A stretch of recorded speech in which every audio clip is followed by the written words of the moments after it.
Today we will be discussing on not the insights, but I would like to give you a little bit of guidance and procedure to be followed while seeking for handwriting analysis. So this particular video is purely for understanding the procedure, the pros and cons, and also the current guidelines and the attitude of the client when they place for the handwriting with the analyst in a short while.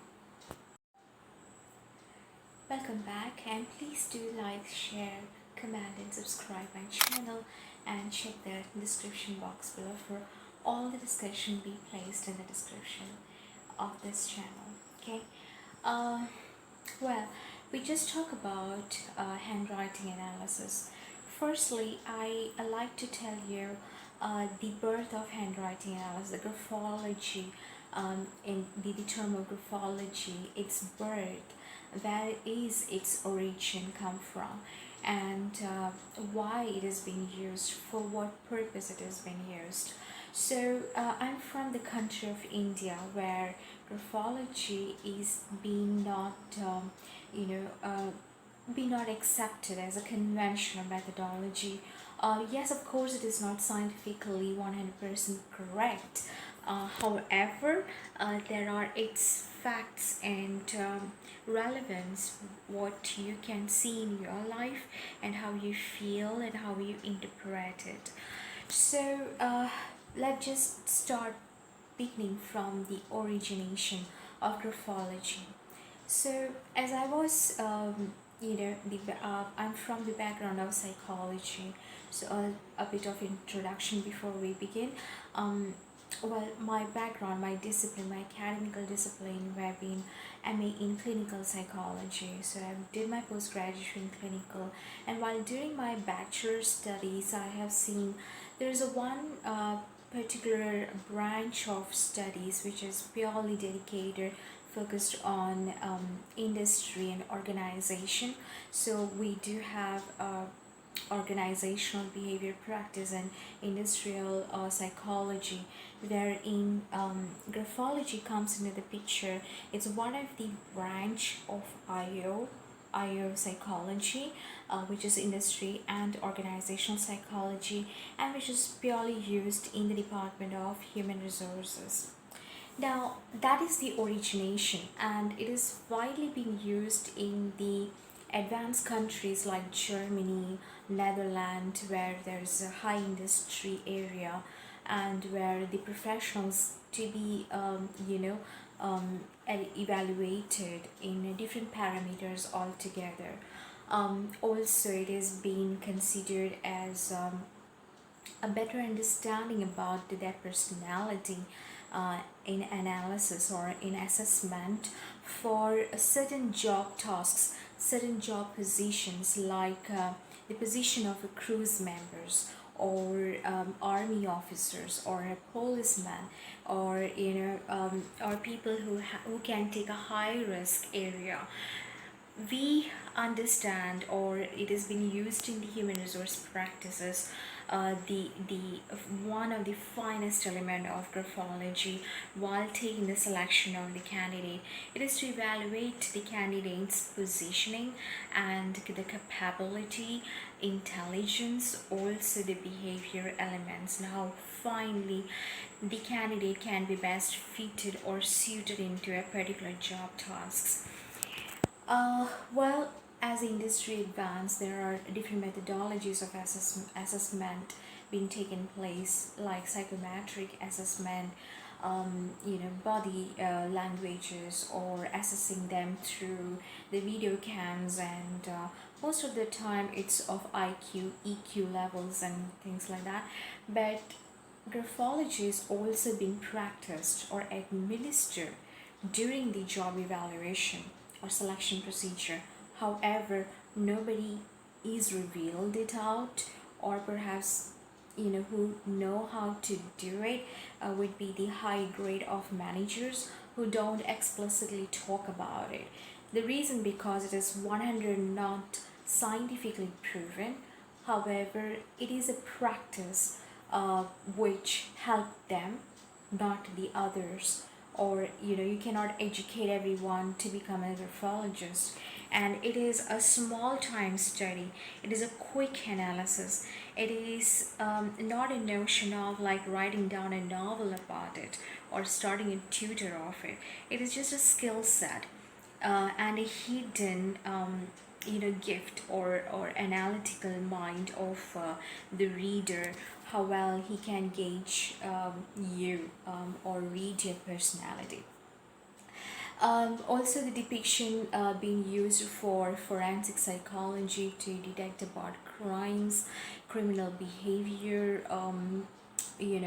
authentication of detecting the truth and lie, and certain aspects of crime, which is far more confusing and sometimes even for parapsychology in general. But parapsychology becomes much more relevant. I would say it's far more interesting rather than relevance. But yeah, it has been used for parapsychology to assist the people or the client to know about the energies and entities and forces like that. So this is the introduction, the origination of graphology. Now let's just talk about the analyst. Okay, the personality of the analyst, how it would be. It is not at all a personality observation. It is definitely not the body language observation. It is a depiction of your mind through the stroke of your writing. So, when you hold a pen and you start writing or sketch through onto the paper, there are certain things goes in your mind. You're balancing factors, your intelligence, your emotions, your environment, the energies which you hold, even to some extent the soul and the origination of you can be depicted through your stroke of writing. Now, for the analyst, it is very quick reading. You just cannot drag the reading for next 1 hour, 2 hours, or expect the way you wanted it. It does not work in that way. The analyst gauges certain factors, certain aspects of the writing. Only to certain cases it can go a little deeper and can stretch far.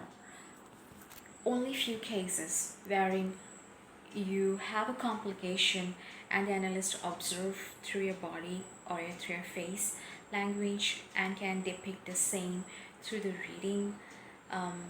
And in terms of relationships, sometimes they can drag it a little bit more, or there are certain warnings. And fascinating part is towards the entities and soul, spirit, environmental thing. At that point in time, it becomes much more interesting and can dig more deeper or dive deeper, and it can stretch a little more how the client is expecting to be. However, it is purely a practice oriented area. It is not that you can understand like the analyst point of view, or you can reach up to that level of an analyst in a short 1 or 2 months of reading, or probably in 2 or 3 sessions of reading. It does not work that way. So when I started graphology, I never knew that I had this kind of a skill or ability in me. Yes, of course, it was a part of my study of industry and organizational practice, and I should be knowing about the writing analysis because that is one of the division part of my profession as well. So for the personal selection and interviews, I do sometimes implement this to know how the candidate will be, and when I feel I am not very convinced with that particular person or personality, I might just put across my remark, or I try to let that person go or replace them with somebody new. So this what I have done in my previous job as well, but I never explicitly spoken about it. Well, there is it's not an easy practice. So when I started with this practice of analysis, unlike way too long back, um, I could say 15 years ago, I was working in a call center, and well, I just saw somebody's writing on a table because there's so many paperworks, and after your interview, or probably when you take the call, and it was just lying down on my desk, and I felt like to just take it off and just go away these scriptures, or scribbling of what they have written. And when I just try to observe it much more deeper, I realized that it's very interesting to me, and I wanted to talk about this person, and I felt like to talk about this person upfrontly. And that person was surprised when he saw this reading through me, and he's like, wow, that's interesting, how did you do that? And um, I felt like it just happened to me, and so I felt like, okay, yeah, I'm best suited for graphology, or probably I can this is my area of discipline, industry and organizational psychology, so I should do it. So I just did it for them, and later on it just went on and on and on to other co-colleagues and co-workers. And then one of my team leader was like really pissed off with the client, and he just wanted to get rid of this particular client, came from US. So he just like, can you just leave everything behind and read about her writing, and let me know what exactly are you able to observe about her personality, because I'm really fed up with her. So I analyzed few things about her personality. So she just wanted to ask me how she looked and how she is. Can you talk about her personality in general, the way she walk and the way she talk and things like that. And I got his point, and I was just explicitly talking about it. Few things which I said was very different to her personality, and he was like, wow, this is exactly that bitch she is. And I was like, I was laughing at him, and he said, thank you so much to make me relief. But yes, it's 80% as accuracy in your observation. That was one of the instances, and from where I began to read, depictions of the writing.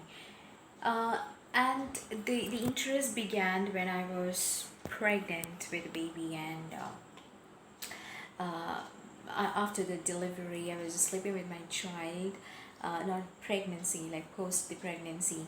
I was sleeping with my baby on the bed, and I happened to listen to the old radio system in my home, brought by my dad, and I was listening about the conversation of a graphologist with the interviewer or the radio jockey, and the graphologist, she came from US, and she can read everything through just the signature, and or probably with just a letter, okay.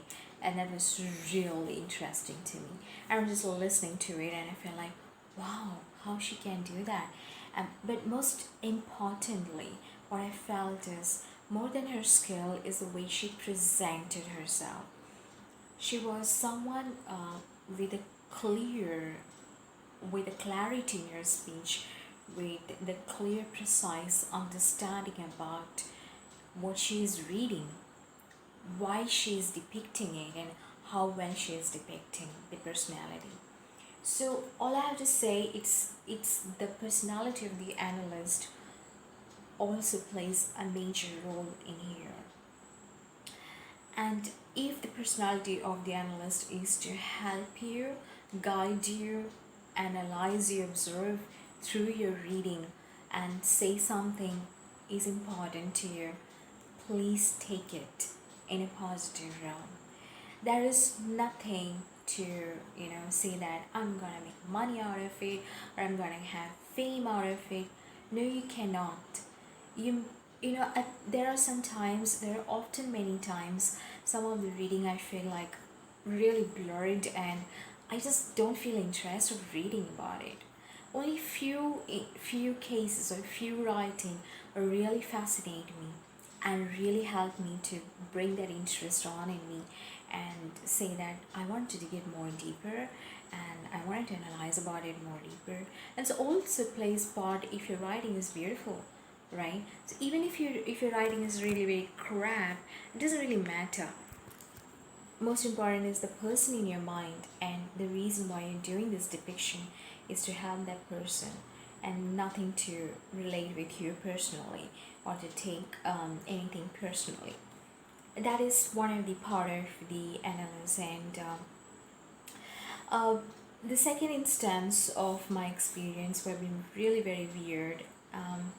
This was done by one of the professor of parapsychology back in Mumbai, and this particular professor, uh, one of my associates, she knew about I have the skills, so she just wanted to test me through him, and she took me to his residence, wherein I was introduced to him as a parapsychologist. So for me, I was a student at that point in time. I was doing my graduation in psychology, and I was very fascinated to learn about parapsychology, because for me the spiritual entities and God is so very fascinating, so very interesting, and some mystical way to interpret more than human that exists, divine forces and antithetical world as well.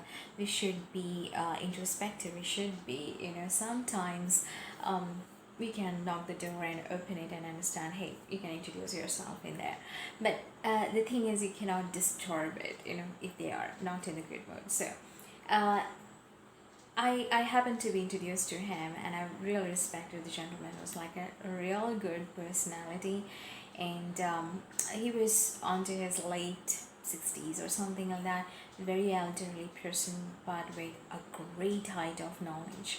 His height of knowledge I could gauge, when he was with me, even while he was introducing himself to me.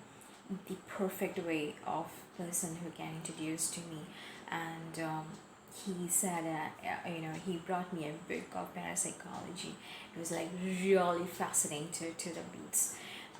For me, that was the good time I could have, or have that introduction. Will never forget about it. And then he wanted to test me, so I was not aware what parapsychology actually is at that point in time. For me, it was reading about spirit, spiritual world, antithetical force, many things like that. And it's a different division of psychology. It's a different branch of psychology. So for me, it was like maybe a brother concern. I was from clinical. I was more interested for IO as well and research, but never touch para. Okay, but para is kind of like not everyone can read parapsychology, not everyone is built for parapsychology. Only few people who have that potential to enter to the spiritual world, only they can depict about it, and it's not a very good world either. There are instances of death and many things which you feel it's not your world, better not enter into it. So for me, a parapsychology is like something, a different world altogether.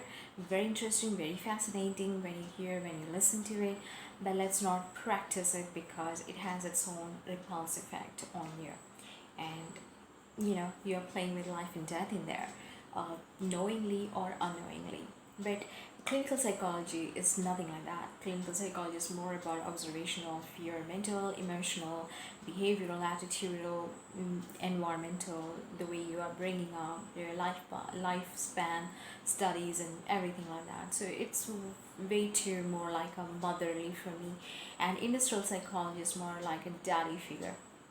So which talk about performance evaluation, KPI, KRAs, and job tasks done, and precision timing, and many things about what a worker should know and how the industry should work. Okay, your time and your effort and your sweat and your pay package and performances. So that's a different area altogether. So parapsychology is always fascinating, but I don't know, somewhere I felt like it's a danger zone. Let's not dig in there, let's not enter in that. When this person tested me, he brought me a small specimen of someone's writing, and it was a small sheet of a paper written with few lines, and he asked me to read about it, and he was observing me. I have to tell you guys, there was a weird experience I've gone through. The moment I touched that paper and I tried to read the letters, the writing, something happened to me. It's like something was pulling me back, or something was like, my heartbeat started faster. It was like beating faster. I started sweating. There's this is some kind of a pain onto my neck area, and I was getting a little bit of fever, a feverish feeling. My eyes went really red. It's like as if I'm getting fever, and I was feeling so uncomfortable. I can't even speak out even a single word. But hey, you know what? I don't want to fail this test. He's a professor of parapsychologist sitting right in front of me. How can I feel myself? And then I was like, no, I have to fight with it. Whatever the energy I'm feeling, I need to fight through it, and I will read about it. And I interpreted, and I saw something weird. It's really weird. It was an evil force and an evil writing on someone. Though it was a story which I don't know how far it is true, relevant, whatever, but what I observed, I explicited to him, and he just observed. He listened to me for 15 minutes, and he just moved his chair back and he felt like, okay, you want to talk to me? And he asked me, are you okay? I said, no, I'm not okay. I'm feeling uncomfortable. My heartbeat is going faster, and I don't know. I'm getting a feeling as if I'm gonna get a fever, something, and it just striking my eyes, striking my mind. I'm really not comfortable with it. So he said, keep this specimen with you. Do not worry, your blood pressure level have gone down. So he brought me a cup of water with salt and sugar in it, and he given me some dark chocolates to eat, just to bring my sugar level higher. But he knew what was there in that writing. But he shouldn't have asked me to carry that specimen along, because by the time I reached home along with that specimen, I was getting high fever, serious high fever. My heartbeat was like increasing faster and faster, and my fingers, my hand was like, it was shivering like a hell. And then there was a god and deities whom I worship, and the same god, in my instinct was saying, just burn that paper, burn it right now. And I did that. The moment I burned it, I felt kind of a relief. I felt as if something has just gone by. It was a possessed person's writing. And I don't know, that was a weird experience in my life, apart from all the good graphology interpretation I used to do. And 15 long years I practiced solely to help people to know what they should know through their writing. But not everyone is aware of graphology in India, and even today it's not a well practiced area. But in the advanced country, yes, it is used. Yes, people are aware of it. Some of the forensic psychologists can depict the writing very well and interpret, because they have to be analysts, in one way or the other. So forensic psychologists or analysts is one and the same. So they have to analyze in a very perfect manner, through the body language, through the expression, the words, the tone, the intonation of your tone, and even the depiction of your writing. So that was one of the worst experience of my life. But then after that, I felt like sometimes in parapsychology you realize certain things which you avoided, okay, and should believe that these are forces and energies, and there is someone who can protect you as God and deities. So better be safe on the, in a good realm, and say keep the distance far. So that was one of the experience I had. The other experience is just I recently, maybe 2 days back, I happened to meet a client. She was a lady, very good looking, charming, with a good experience. She got like past life reincarnation regressional thing in her writing, and I explicitly told this to her, said this to her, and she admitted that even as astrologer have said the same thing about past life in her present moment, and that is very disturbing to her. And she took the reading, no doubt of it. I don't want to go more personal, but then it was like, I know that she's not very comfortable to go deeper into her past life because that might hurt her relationship. But guys, it is a reading, okay? It's not gonna make a reality out of anything.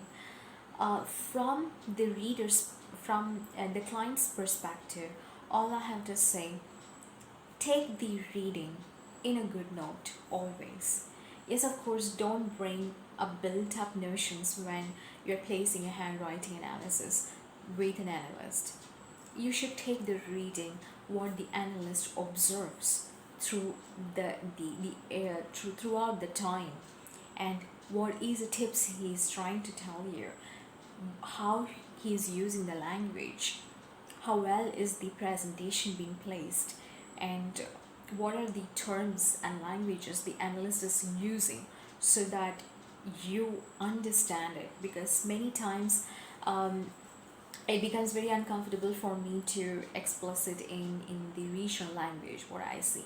But when it comes to English, because I'm a clinical psychology person, it's like I can depict, I can bring the terms which is best suited for that particular personality or the mental health or emotions and things like that.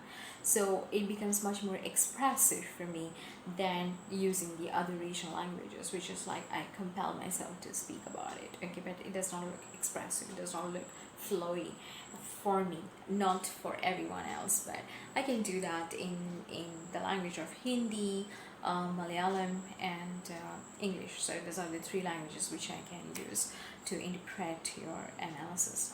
But multi-language, knowing about different cultural languages and also international languages is always an added advantage for the analyst to help the client. So the purpose of analysis is solely to assist the people out there who wanted to seek an understanding, and do not come with a mindset that you try to navigate everything from the analyst, you try to absorb everything from them, and in the end you welcome back. Well, in this particular session we will be talking about certain critical aspects on during the analysis, okay, during the session of analysis with the client. The critical section is because there are certain points which I wanted to cover it up, like while having a handwriting analysis, while taking your reading with the analyst, you should avoid the pre-notioned view about the analyst. The analyst's job is to observe the writing, okay. Sometimes it is so obvious, even the clip of the person or the client can help to read it better, okay. But that would be personality analysis. If you do only personality analysis, there are sometimes certain facts would be hidden, okay, and becomes a little difficult to observe. So personality analysis is way too different. It comes into observation or criminology, or a forensic understanding about human behavior and attitudes. However, handwriting, it has nothing to do about who you are, okay. It says who you are, and when you observe that person, becomes so relevant, obviously. So when you're placing a reading with the analyst, please try and remove any kind of biases that how far is the analyst professional, or how far I can trust this person, or probably oh, she look like an Indian, can she do the analysis, because this is a very international or very it's not a very profound language to talk and discuss about, okay, being practiced most of the time, and its origination is from out of India, okay, it's from an international location. So do she have that kind of skill possessed, or probably a discipline to understand, or how the handwriting to be analyzed.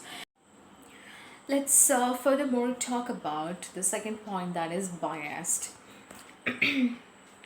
um, when an analyst read about a particular case study, or regarding a particular client,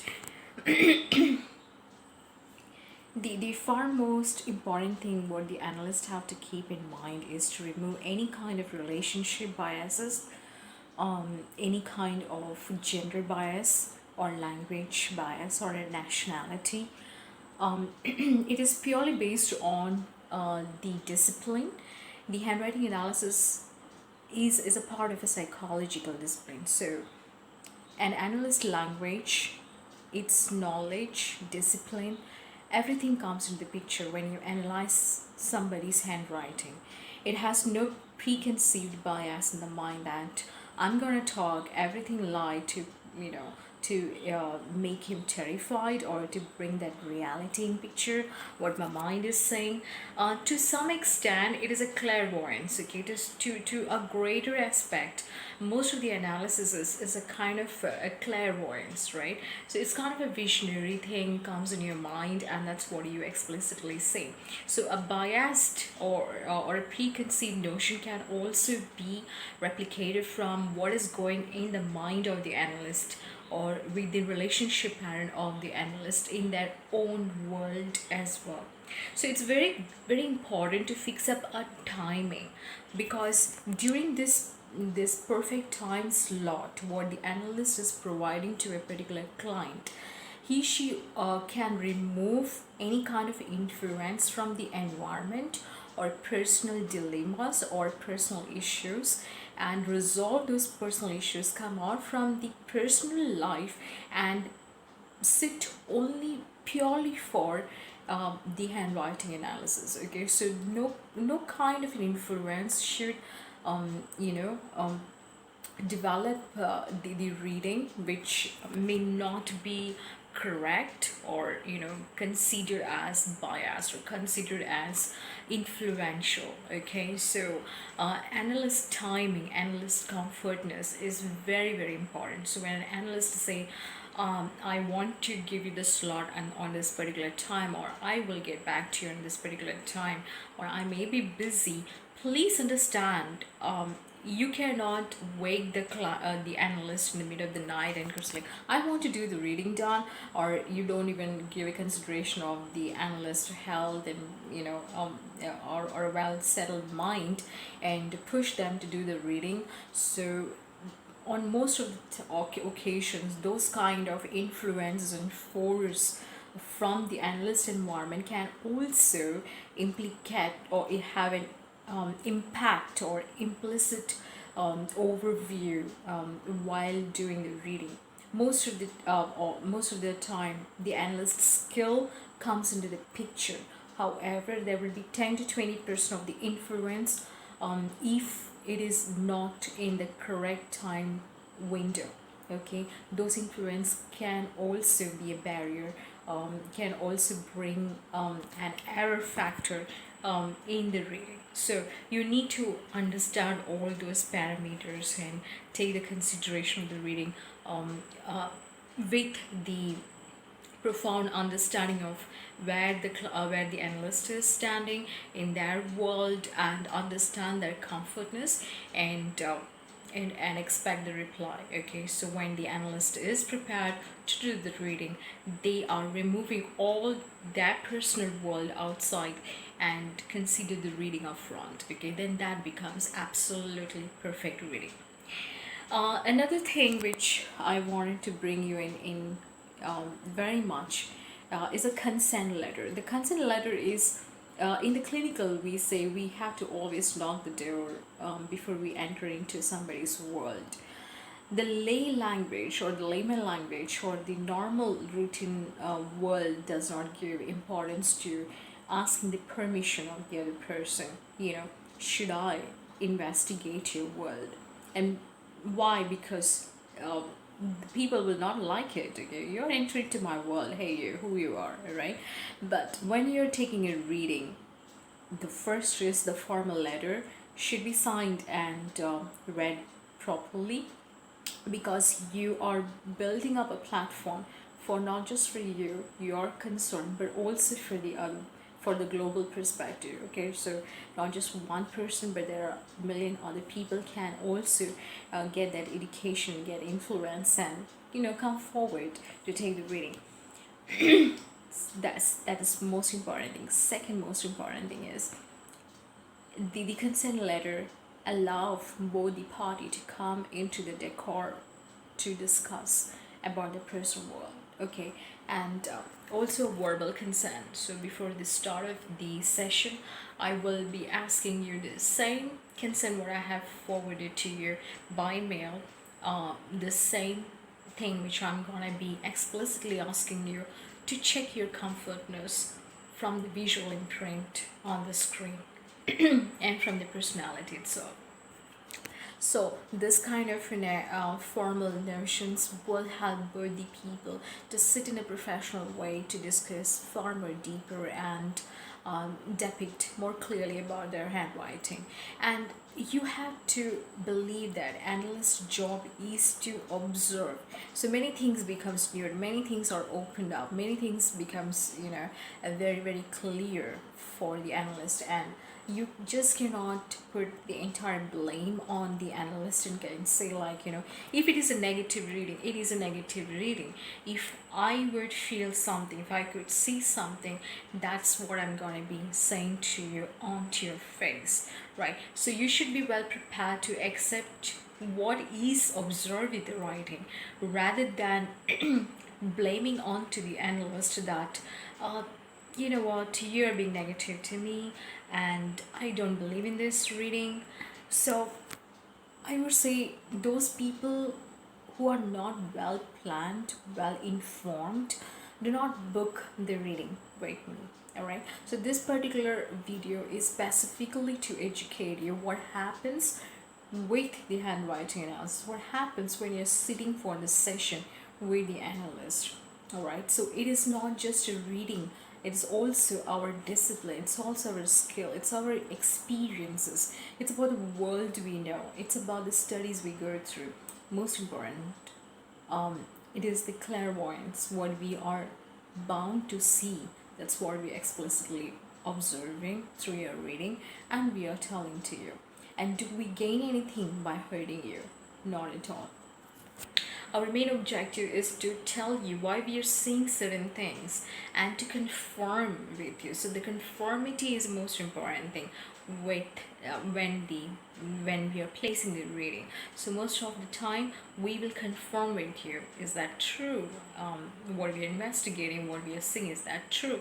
And you should be agree to it, or you should, if it is not true, you can say no, that's not true. And if you agree to it, you can feel the relevance, okay, the reliability of the reading. And sometimes somewhere we might go wrong. Okay, so this is a very detailed thing. Ethical concerns. So ethics is most important thing. Not to blame on the analyst for any aspect, because that hits their ethics. Because we are studying, we have given a lot of years in studying, and as I said, 15 long years I've been doing the reading, so I never asked any monetary help from anyone, because that is purely from the place to help and assist the client, to show them the mirror who you are and what I can see through. So this is the time when I have to make it as a channel and make it much more professional and service oriented. So I have put across with my service requirement, which you need to accept and build in a positive way, right? And make me to grow along with you as well. And when I place a reading, if I see something is negative, this is purely from the place of clinical psychology and counseling techniques which I apply, how to construct their life.